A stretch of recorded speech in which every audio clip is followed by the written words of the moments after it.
Hey everyone, welcome to Javelin's founder feature. Today I had the pleasure of sitting down with one of our fastest growing companies, Pair Eyewear, and their co-CEOs and co-founders, Sophia Edelstein and Nathan Kondamuri. They have an incredible story to tell, and I was excited to be able to dig in deeper with them on some of their origin stories, how they incubated the company, how they got it going off the ground at Stanford undergrads, which is rare to see. When we first saw the company back in 2021, we were just so impressed with how they were able to take a simple concept that had never been done before, which is the idea of being able to customize your prescription eyewear to be able to get a great look and feel with your wardrobe in a way that allowed you to personalize that experience with a completely new form factor. We were just blown away. It's a pretty simple concept, but it was really hard to execute on the back end and create a really compelling, well done product that enabled a brand new business model. And I can actually show it to you right here.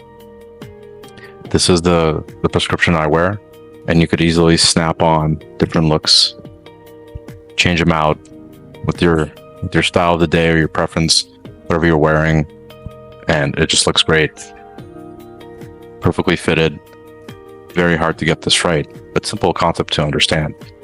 So we were very excited to be able to back them, and the company is one of our fastest growing ones. We're very excited and excited to talk to the founders right now to get you guys a better sense of what it's all about.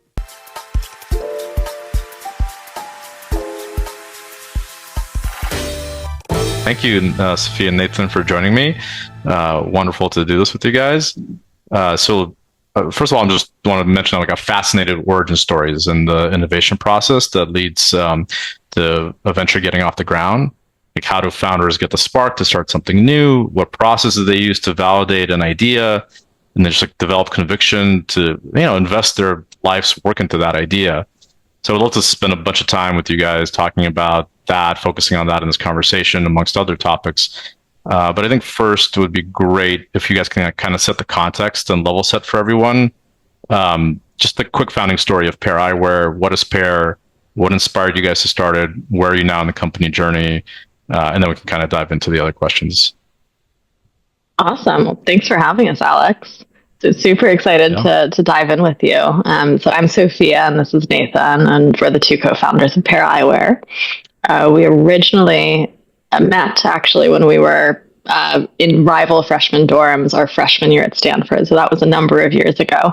But before we get into the full origin story, just a little bit on Pair. We started the company 7 years ago is when we really had the inception and the idea, and we decided to devote ourselves full time to starting Pair.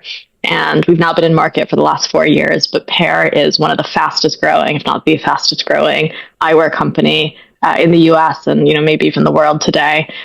We create glasses that are as personalized and customizable as our customers. So we believe that glasses should be an accessory that allows you to represent who you are on a daily basis. So with Pair, you can change the color and design of your glasses on a daily basis. You can see Nathan there switching up to some fun blue tops. And with this, I got my collection right here. So. Yeah, amazing. Sunglasses, the whole 9 yards. Mm-hmm. So with this, it really allows our customers to change up their design and style.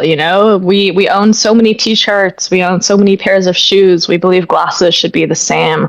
So with Pair, you can change up your style on a daily basis to match your mood, your outfit, your personality, or even what you're doing. We do lots of partnerships as well. So if you're going to a Yankees game, I can put on a Yankees top frame, represent my favorite team. If I'm going to a Marvel movie or Disney movie, even going to the Van Gogh exhibit, I can do the same.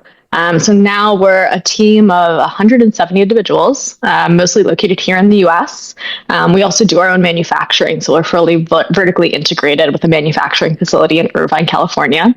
And it's been an incredible journey, and we're excited to chat with you more about it.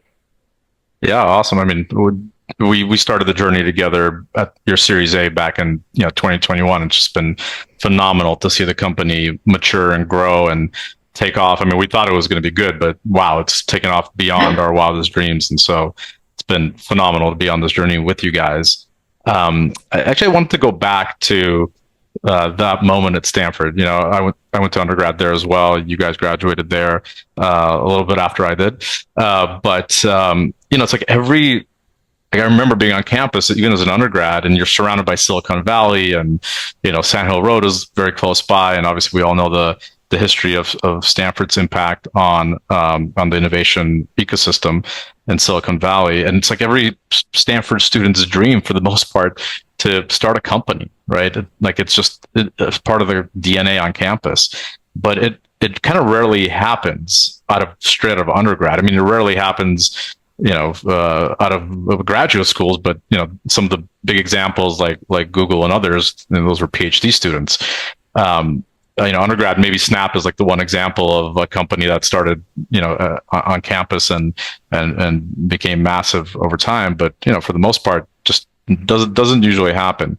A lot of things get in the way. Obviously, there's the pressures of pursuing a quote unquote normal career, and consulting firms recruiting, and investment banks recruiting, and people kind of go down that path traditionally. I'm just curious, what gave you guys the confidence to kind of get this going in undergrad, and what did you do? How did you go through the ideation process to validate the concept and to just gain that confidence to go down this less traditional path? Because I think remember in our prior conversations, Nathan, I think you wanted to do consulting. Sophia, you were pre-med, and so you guys were kind of on those tracks, and then boom, all of a sudden you're building Pair. So take me back to those kind of founding moments on campus, and what process did you guys use to dive into the venture? Yeah, absolutely, Alex. So the early days were really exciting. I think it all began for us with just this early insight and customer problem, really. So, I'd worn glasses my entire life since I was 7 or 8 years old. I was basically telling Sophia casually one day, our senior year, about this experience of wearing glasses my entire life, and my little brother, who was 10 years younger than me at the time, going through getting his first pair of glasses and really hating it, right? Getting glasses as a kid is very stigmatized, and you don't really like wearing glasses. Glasses feel like this very static medical device. I think you had mentioned, right, your son was getting glasses the first time when you first met us in Pair, and that experience really sticks with you. And so we were talking about the fact that glasses, unlike basically every other product in our lives, really was this static medical device, whereas our clothes, our shoes, jewelry, bags, hats, they're all dynamic. They're all an extension of us and our personalities. But glasses, the most prominent accessory on people's faces, is this static device. And so we were really really enthralled by that insight, and we went through what at Stanford is very popular through the design school, the design thinking process, to really understand more about that customer problem. And so Sophia and I actually talked to hundreds of families, both parents, adults, kids, about what they did and didn't like about their eyewear experience. And we learned a ton through that. And what we learned was people didn't really like wearing their glasses. They hated their glasses as a product itself. And the experience of purchasing eyewear was really stagnant and uninnovated on. You went to this really stodgy store where you were in this sea of glasses that all looked the same, and it was, a weeks-long process. And so we picked up on a lot of different pieces of the eye care market that we realized were broken and that we wanted to innovate on. And one of those was obviously the product itself, which we recognized people wanted to be able to express themselves through. They wanted the ability to customize their glasses to be red one day or to match their favorite Spider-Man character the next day.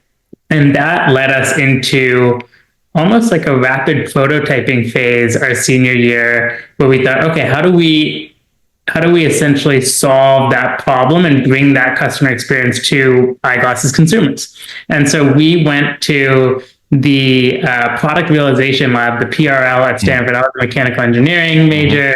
Sophia was in product design as well. And we just tinkered around. We thought, okay, how do we physically make this work? And we came up, after testing tons of different product mechanisms with our magnetic customizable mechanism, which is today patented and really seamless to enable a consumer to change up the look and design of their eyewear. And it's really when we had that first prototype that we gained confidence in the concept, because we showed it off to a bunch of kids at a fair in the Bay Area. And people were asking us, hey, can I buy these glasses? And these were laser cut, 3D printed prototypes, didn't have lenses. We didn't know the first thing about making prescription lenses. But it was this really early moment of, consumers wanted this product, and there was something there that we had touched on, emotionally for consumers. Yeah, I mean, so it sounds like it was a lot of that customer discovery work and getting that positive validation from the market, or I guess kind of a smaller set of potential customers. Was that the kind of the go no go decision for you? Because at some point you have to say, okay, we're going to give up on the other paths that we had talked about. Like, this is getting real, and let's go out and maybe raise some external capital. Like, was that the moment, or was there more sort of like, hey, let's go and maybe see if we can raise some money around this? Because I think you guys raised a little bit of seed capital or pre-seed capital before having revenue, right? So, like, what was that the kind of green light for you at that point? Yeah, two moments. Yeah, it was certainly building over time. So I think, as you mentioned when you were kind of introducing this question, we kind of were both on other paths, like when we started thinking about Pair and getting the idea. So I had wanted to be a doctor since, like, as long as I could remember, like 6 years old. It was like, I'm gonna be a doctor, and that was like my path. And at Stanford I was pre-med, and I didn't start questioning that until I got early accepted into medical school my sophomore year, which was kind of a blessing in disguise. I got early accepted, really fortunate, super lucky. But it was kind of that moment when you have been working for something your whole life and you finally get it. Like, that's when you start questioning, like, is this actually what I want to do? And I think those doubts started emerging. Much to my parents' disappointment, they're very excited to have a first doctor in the family, but encouraged me to explore. So, like, at that point, I got really lucky. I didn't have to take the MCAT. I didn't have to continue taking my pre-med classes. So all of a sudden, my schedule was completely opened up to trying other things. So that included taking a bunch of classes at the D school that I just thought. I actually started showing up to the product design, like, core classes for my year, and they kept trying to kick me out. And then I just kept going until finally they were like, fine, you can take it, even though you're not a PD major. So I literally just kept showing up. So I was doing that. I loved it. I thought it was really interesting and fun. I was like, whoa, there's other ways to solve problems besides one-on-one being a doctor. I started doing stuff in healthcare economics. I went to Goldman for a summer and worked in healthcare investment banking. Was not for me. Did not like that. Did not like the environment, but learned a lot. And then, Nathan and I kind of had this idea our senior year.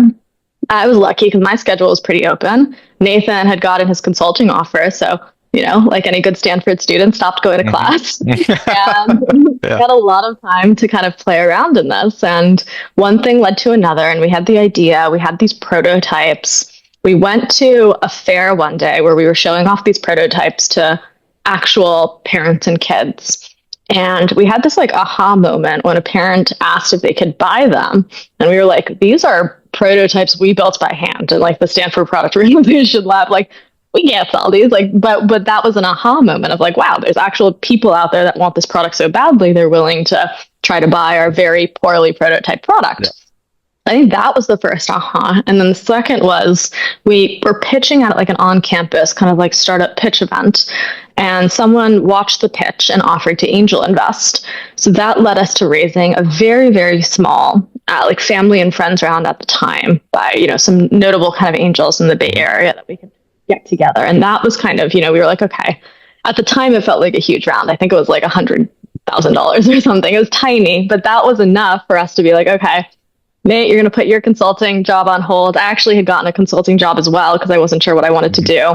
I put that on hold. I put med school on hold. And we were like, $100K. That's enough to take us far for years. Undergrad was $100K. That's a lot. That's a lot. So yeah, more money than either of us had ever had. So that's kind of what led us to putting everything else on pause and saying, okay, let's spend the next year doing this full time and seeing where it takes us, because we were just having too much fun to stop. Yeah. It's almost it's kind of ironic. It's kind of you guys pre-committing early to those kind of traditional paths, in a way, gave you the free space to explore this concept. So it's fascinating. It's cool to have that kind of I guess environment where you can even do that. Like, so maybe another great thing about Stanford is that you have all the amazing classes and places where you can build a prototype and then get it quickly validated. So you guys raised that 100K. Take me through like the few years after undergrad and before you guys raised your Series A. I know there was a lot of development that had to happen, trial and error. You guys did Shark Tank, and but it was a bit of at least from my perspective, like hearing the story from you, as you told it, when we first met. A lot of wandering through the wilderness trying to find product market fit in a way. So take us through that and what those few formative years for the company were like. Yeah, that was a really fun time because it is exactly what you just said, Alex. We were wandering through the wilderness trying to actually find product market fit because on the one hand, we had a concept that customers really loved, but then we had to build a business around that concept and actually basically bring that concept and dream to reality. And that's what those next 2 or 3 years really were focused on. And so that was from everything around the physical product itself and what we wanted to bring to market, right? At the beginning, it was just prototypes that we had built, but now we need to go and figure out how do we actually manufacture glasses with customizable top frames that are really seamless, scalable in terms of manufacturing. We developed patents around the product. That was really formative work that needed to be done. So we probably spent 9 months to a year really just working on the product. And another validation point for us during that first year was in typical Stanford, student fashion, our senior year, we reached out to the former head of product from Warby Parker and said, "Hey, we've got this crazy idea. We don't know how to make glasses. Would you help us?" And he was super excited about it. He's like, "I've never seen something this innovative in the eyewear space because most eyewear companies are just making typical eyewear." And so we worked with him to develop the product concept, really R&D it, and develop a more comprehensive product offering that was built upon that concept of how do we bring personalization and customizability to eyewear. And then we took it to market. And that's when we sort of transitioned a little bit to, now what is the actual business model of how we bring it to consumers, of how they purchase the eyewear. We had to sort of position the brand and product in what is a pretty competitive market and space. And so another insight we picked up on in the industry is that glasses are incredibly expensive. The average pair of glasses are upwards of $300, not even including prescription lenses. And so we wanted to, from day one, we thought there was a huge gap in the market for affordability in eyewear. And so we came to market with $60 glasses, developed our business model around, starting at $60 glasses, including prescription lenses, and then built what I think has been really successful for us, a really retention-focused model around the top frame. So it's almost like a razor blade model where we're able to bring consumers into our ecosystem through that really affordable but high quality $60 pair of glasses, and then they get to have a ton of fun with our top frames and all the different range of what that could be. So yeah, I think we built the business model. We started to build distribution channels in terms of our website, our brand, how we come to market. Started to then develop partnerships with entertainment studios. I think Marvel and the NBA were our 2 first partnerships, which were our dreams from day one. We thought, people had told us, hey, we want to wear Spider-Man, we want to wear, and match the Golden State Warriors. So that was a really exciting time. But all along that way, we were really pivoting, weekly and monthly to really find the unique model that was resonating with consumers. And so we started in the children's space, but then back in 2020, we saw adults were really loving the product, and we thought there's no reason personalized eyewear should just be for children. And we launched an adults line, and that became incredibly successful. So there were a lot of small, call it pivot moments where we were just continuing to refine the value proposition and the business model and the consumer we were going after. Yeah, and was fortunate enough to meet you guys kind of at the tail end of that, long journey to product market fit.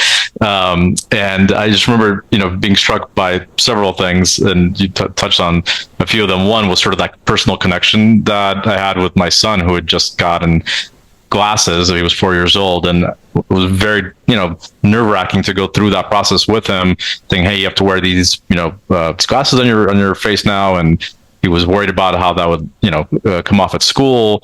And he was just, in the middle of preschool at that point. But, it was tough to explain it. And so my hack with him was to talk to him about Clark Kent, who wears glasses, and Superman's awesome, and he wears glasses. You're going to be awesome wearing glasses.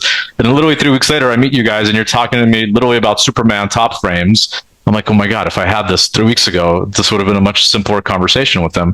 So it just kind of resonated with me on a consumer level. But then this retention focused model, I had never seen that before in eyewear. And it blew my mind, honestly, because, looking at the business, given how passionate your customers get in buying these top frames and coming back, and literally collecting them, either for collecting or for fashion and customization purposes, the business actually looked less like a D2C business, but given your margins, more like a SaaS company. And I think that's something that isn't quite appreciated as much when you kind of just look at it on the surface. So that that was great. And the other thing about the adult thing you mentioned, you guys were in kids. But that was actually one of the big kind of question marks in our end.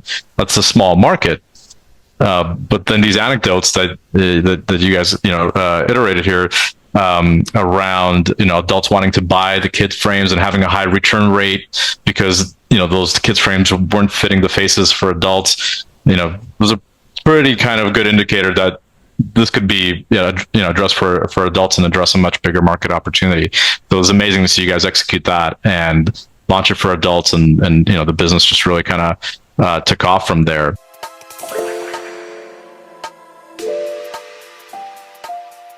Was kind of thinking more about your style as leaders and managers of a fast, quickly growing venture like Pair, especially given that you started it out of undergrad. I remember myself, 5 years out of undergrad, I was a completely different person. And as I was thinking about this conversation, it kind of struck me. I'm like, you guys were so young when you started it, and you showed maturity beyond your years, developing the concept. But then you yourselves are changing so much in this time period that you're growing this company.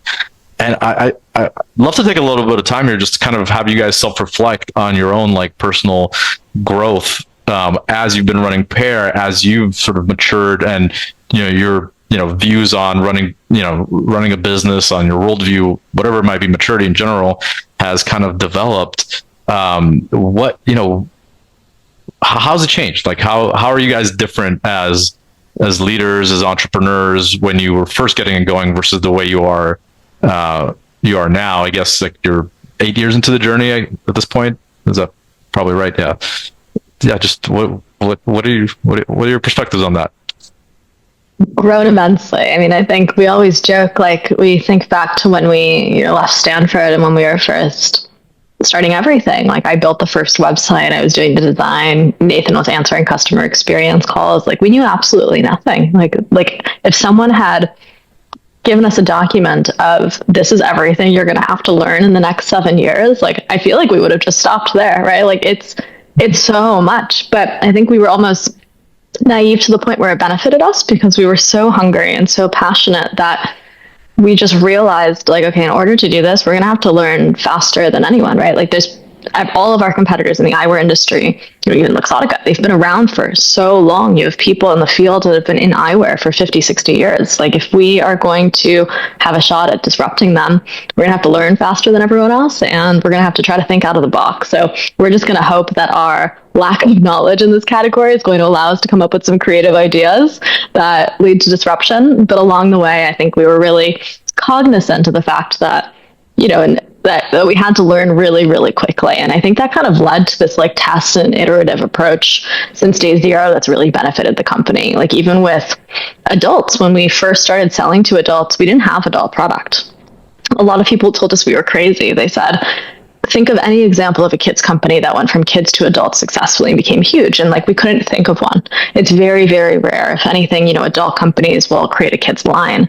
And they said, you don't even have adult product. Like, this is an absolutely ridiculous idea. But we were like, we think it actually could work. And instead of waiting, 2 years until we had a full adult line, we said, let's take our largest kids frames.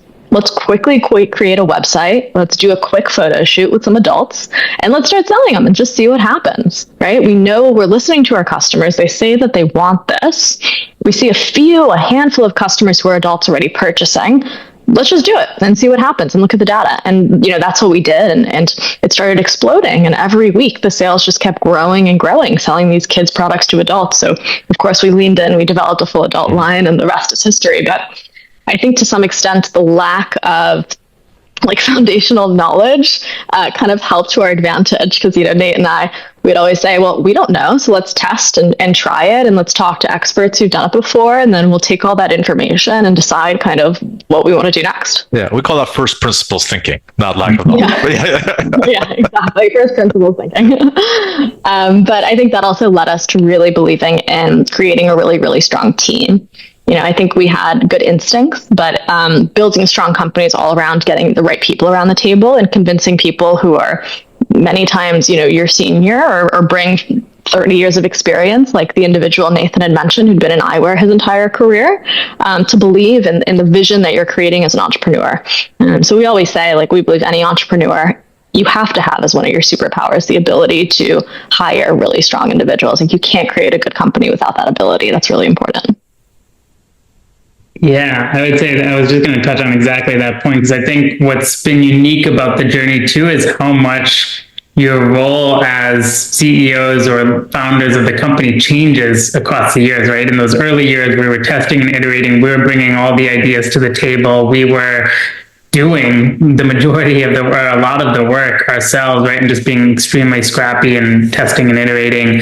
But as you build that team, you start to realize that your role as CEOs and founders is to inspire, lead, bring ideas of innovation, but then empower your teams to go execute and essentially take on that same mentality of innovation and testing and iterating and listening to customers and being really data oriented and focused. And so you start to realize that our roles are actually to build the right cultures within the teams, build the right, at a certain point, it's a lot about processes and scalability of culture that will make an organization successful. And so our role, as we start to realize, starts to be very focused on that as well, because, the success of your teams will breed the success of the organization. And so a lot of what our roles have been and the way we've had to mature as leaders over the past few years is, sort of falling into what our role and way of leading was for an organization that's now 150 people, when we went from about 3 people in 2020 to 170 people now. So I think that's been a really exciting growth journey where we love to really just learn from others who've been there, and like to surround ourselves by mentors that are incredible founders, stages ahead of us, and adopt that same approach of learn quickly, even around the mentality of how to lead teams. Yeah, you guys have been phenomenal at surrounding yourselves with advisors and people who have been through the journey and kind of gathering all those data points, but then making decisions for yourself. And that point around, kind of creating a culture or almost like a philosophy, religion at the company around data-driven decision making, and being just very data-oriented, action-oriented, hypothesis test-oriented is so true. And if I look back at our most of our successful companies, that's what they did really well. They instituted that culture within their companies, like companies like Thumbtack and Masterclass and others. And it just sort of paid off through the journey and kind of creating that compound effect of 1,000 little optimizations that the company can run and continuously does that to create a beast of a company over time. So that's it's great that you said that. And it kind of, I remember this anecdote. I'll never forget this, around the sort of, Sophia, the point you mentioned on the first principles thinking. I remember our first board meeting where you guys come in like, hey Alex, what do you think is a good like growth rate, for this year? And again, I'm like stuck in my pattern matching venture capital world, like what is quote unquote normal. I'm like, oh, it'd be great if you grew three, kind of the double triple or triple double thing. Like, oh, 3x this year, 4x would be great. And you're like, what? Like we were gonna 10x. I'm like, oh my god, I need to be quiet. That was my first kind of reaction. And it wasn't like you just pulled it out of the sky. It was like an actual realistic projection. You guys literally hit that number. So it kind of reminded me of the power of not being encumbered by what's that phrase? But what has been, So, so that was great.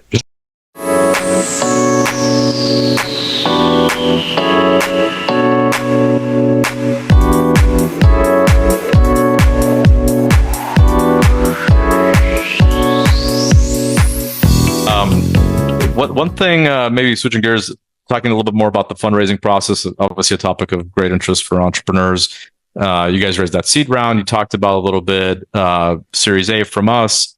I think a year after that, you raised a Series B led by NEA, and then most recently a Series C led by Prism Capital last year. It'd be great for you guys to kind of like reflect on the fundraising process a little bit. D2C has been a very difficult category to to raise in. You guys are obviously, if you dig under the hood, a little bit different given your repeatable, retention focused business model. But still, you kind of get over that D2C label. How did you guys sort of navigate the process over over these various rounds? Which rounds did you guys think were like the hardest to raise? How are they different? And what have been some of the biggest challenges essentially that you have to overcome in these fundraisers? Because you guys have done it extremely well, and I would say in a very difficult time as well, and for a category that isn't like super hot or in favor at the moment. So I think it'd be great to hear your advice on that. Absolutely.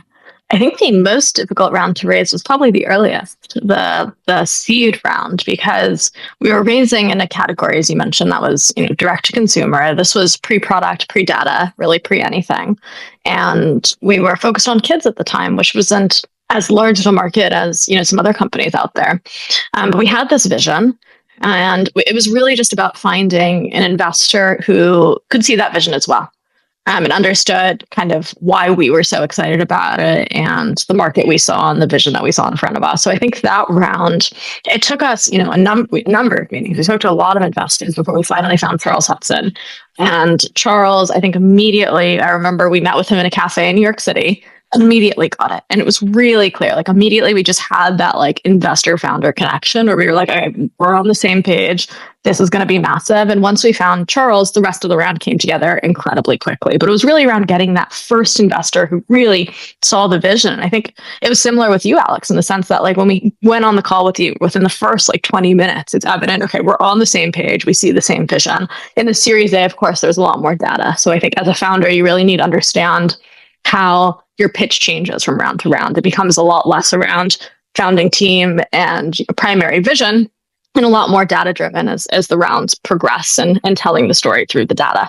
But I think as the rounds evolved, the company was, continued to do incredibly well. So we had, our pick of investor, which was fantastic. But then it really came around finding the right investor who we wanted to build a company with for years to come. So I remember, when we were first talking, we immediately, really liked you, but I really liked that you were also introducing us very early on to other portfolio companies. You introduced us to David at Masterclass, who had incredible things to say. And it was evident that you'd really been super hands-on with these founders, really helping them through various stages and challenges.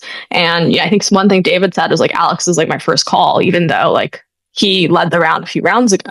And that really held true. Like I can remember countless times where we've texted you and been, hey, Alex, can you jump on for 5 minutes? Like really want to get your take on something.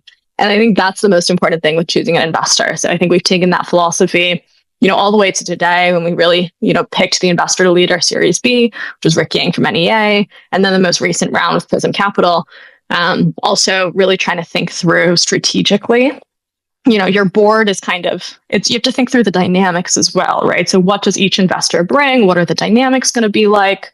So especially with this last round, we're a consumer focused company. We wanted to bring on an investor that had understood kind of the private equity lens, but also had a really solid background in growing consumer companies, from where we are now through IPO. Yeah, no, that's super helpful. I think like that transition from kind of those early stages specifically to growth brings its like kind of new sets of challenges. I think early on, it's like laser focus on product market fit, team's ability to execute kind of early signals of breakout and great unit economics. But as you kind of get closer to, the valuations get higher, revenues hopefully obviously getting higher along with it, you sort of start to maybe see, a much bigger company, a lasting transformational business on the horizon, maybe, something that could be worthy of being a public company one day.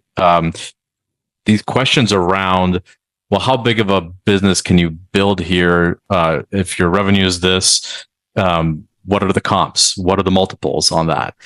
And, this is a conversation that constantly happens, I think, with all of our companies at scale. How do you guys think about this, navigating this question of multiples in a space that generally has had lower multiples, but you guys kind of have these best in class metrics where you could actually find companies with much higher multiples.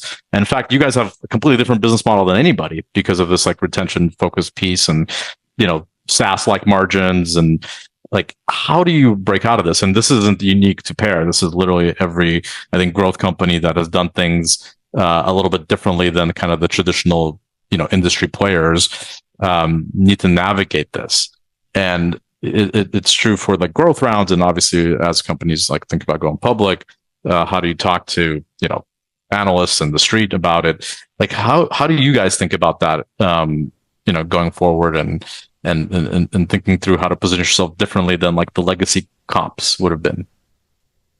Yeah, it's a really great question, Alex, and something we're obviously always thinking about as we go into these fundraising rounds and are trying to be really strategic about, multiple explanation, how we compare ourselves to comps. I think the biggest piece that we really try to showcase to the investor community and really show through our numbers, really through our data, especially at these later rounds, is the pure unit economics of the business being different than typical consumer businesses, right? So many investors may want to look at just other eyewear companies on the market, right? And so what we'll do is we'll just show our unit economics and lifetime value and retention metrics next to their publicly shared metrics, right? We'll show that it's almost completely two different businesses, that our margin profile is, 10 to 20 points higher than some of these businesses. Our retention metrics, we're hitting the same metrics that they hit in 3 years in 1 year, right? So we'll really try to get very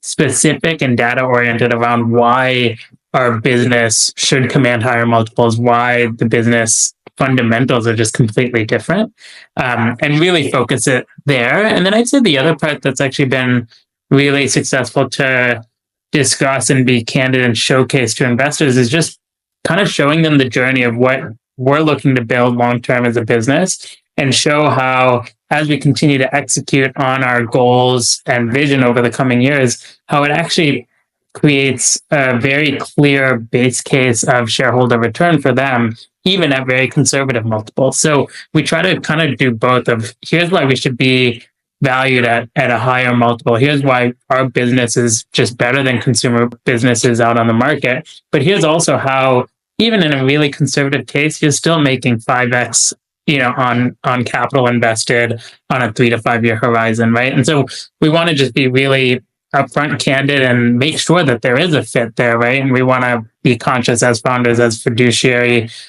folks of the business, that we are able to provide that return to investors. And so we want to be thoughtful about it on both sides of commanding high multiples, but also ensuring that we are, getting high return for shareholders.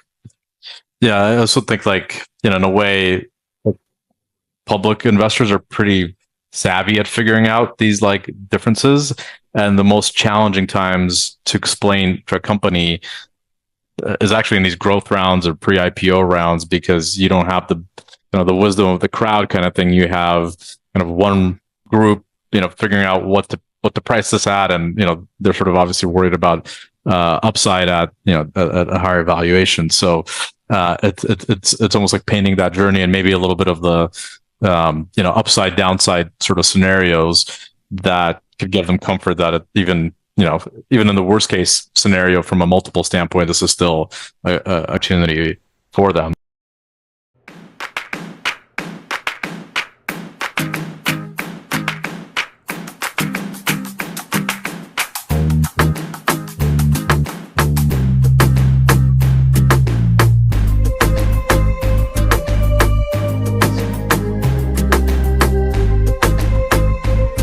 Such a great segue to I wanted to ask you guys to kind of lay out what you think Pair looks like in the next 5 to 10 years. What's your vision for the company, and what does it look like a decade from now? It's a great question. I think a decade from now, we want to be having a conversation with someone, and we want them to say, "Oh my God, like I can't believe people used to primarily buy like one pair of glasses and wear them for the next 3 years. Like that is crazy." Like the idea of customizable eyewear and customizable product is so mainstream and dinner table conversation that it's like crazy that we used to be without it. And I think we're on that journey. Pair now, in this past year, we've expanded borders, which has been super exciting. So the problem we're solving for the consumer is global, right? There's people all over the world that want the ability to customize their eyewear. So we expanded to Canada recently, which has been wildly successful.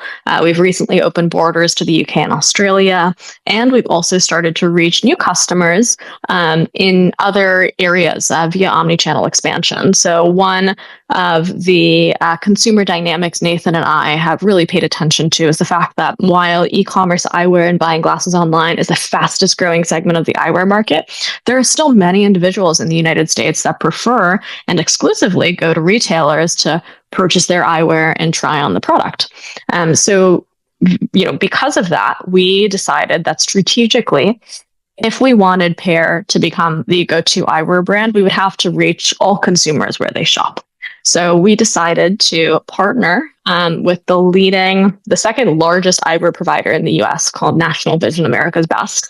The largest is Luxottica owned, so they were off the table. But National Vision's been an incredible partner. And essentially overnight, we're now in over 1,000 stores across the US. So many new consumers which have never heard of the brand before, or have heard of the brand but have been hesitant to buy online, have now had the opportunity in the past week only, because it just launched, to go and purchase eyewear for the first time. So we're excited to expand that as well to other regions. How many stores is that? Over 1,000. It's 1,010 today. Yeah. Amazing. It's awesome. Yeah, I mean, I can't wait for everybody to be able to get their hands on these internationally, in retail, on our website. And I know you guys have a lot more brewing for the future and how Pair evolves. So excited for everyone to see that. So final question. I'm fascinated by like the people behind the people, like the mentors, the inspiration, like doesn't have to be someone famous necessarily. It could be just, who are the people in your lives that sort of inspired you the most to get to where you guys are at today, and hopefully the fantastic heights you'll continue to reach in the future. Like could be entrepreneurs you guys look up to, could be anyone, family, whatever. Like, who are the people that made Nathan and Sophia who they are? I think for me, I'll pick one close to home. So I think for me, it was just, I think my grandmother and my mother have been really influential to me. And they were kind of, looking at them growing up, these were two incredible women who kind of forged their own path. My grandmother, her parents were Jewish immigrants, came to Brooklyn during a period of craziness in Europe, and she went to 4 different elementary schools growing up, like super unstable, incredibly poor. And coming out of that environment, you would say, okay, like go find a stable job, do something very risk averse. And instead, she decided she wanted to continue her passion of being an artist. So she left her family home, enrolled in art school at a very young age, worked on the side in order to support it. And, throughout this journey ended up being, becoming this incredible artist. At her top of her career, she traveled all around the world doing exhibits across the world, doing live shows. She was a performance artist. And I think to me, seeing that journey was just an example of like, okay, if you're really passionate about something and you keep at it and you have the grit, like you can kind of create, like design your own life in a sense, and you can create something really beautiful out of it. And I think my mom was the same. She's like, from Colombia, came here to the US to study without knowing any English. She had a friend in Colombia, like, help her write the application because she didn't know any English at the time. She was in class recording every conversation, would go home at night and translate it in order to pursue her dream. So I think to me, it was like watching these two examples of these individuals who were just so passionate and, had this vision for what they wanted to accomplish, and then, did whatever they needed to do in order to get there. Was really inspiring for me growing up. Amazing. I love that. I love that story. That's great. Nathan? Yeah, I was gonna go close to home too, actually. So I would peg like a lot of what our journey has been, and like the personal journey I've been on to my parents. I think my parents, similar, were immigrant parents from India, and just kind of created their own path and worked incredibly hard to do so. And I think they always instilled in us as kids, my brothers and I, this belief and mentality of if you put your mind towards something and work hard at it, you can do just about anything you want. And then also, instill this mentality of doing good in the world. And so both my parents are doctors. Also sad that I never went the doctor route, but really proud of what we do here at Pair. And I think at Pair, one of the things I've loved about our mission is that fundamentally we're bringing joy to people through eyewear, and through a lot of our nonprofit work. We're providing people all across the world with access to vision care that don't have access. And so I think